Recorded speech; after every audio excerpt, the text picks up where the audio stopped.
Au verso, le fer blanc intérieur est piqué de rouille. Une aiguille coupe le disque de métal en deux. C'est un badge de 3 cm de diamètre. Au recto, une image en noir et blanc. Celle d'un Afro-Américain, serti de la phrase « DeBerry for President ». L'homme est sérieux, avec ses lunettes aux larges montures. La cravate fine rappelle la mode du début des années 60. Cet homme, c'est Clifton DeBerry, militant de l'organisation trotskiste américaine, The Socialist Worker Party, et membre de la 4e internationale. Il sera candidat à l'élection présidentielle de 1964. Bien que l'histoire américaine l'a oublié, il fut le premier candidat afro-américain, plus de 46 ans avant Barack Obama.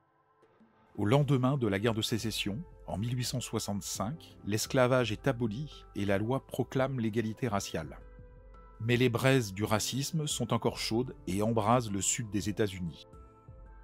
Des groupes, comme le Ku Klux Klan, organisent des pogroms contre les Noirs américains.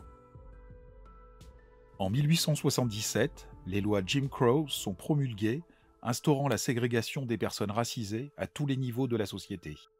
Elles ne sont abolies dans la loi qu'en 1968. Militant ouvrier chevronné, issu d'une famille ayant justement quitté les États racistes du sud des États-Unis, DeBerry participe au mouvement pour les droits civiques dès 1955. Il sera de tous les combats contre la ségrégation. De la grève des transports de Montgomery entre 1955 et 1956, à la marche de Selma à Montgomery en 1965.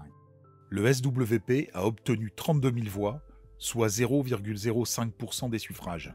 Mais peu importe le résultat, le symbole demeure.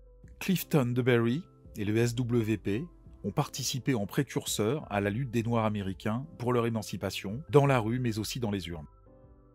Après une vie de combat, il est mort le 24 mars 2006, à 82 ans.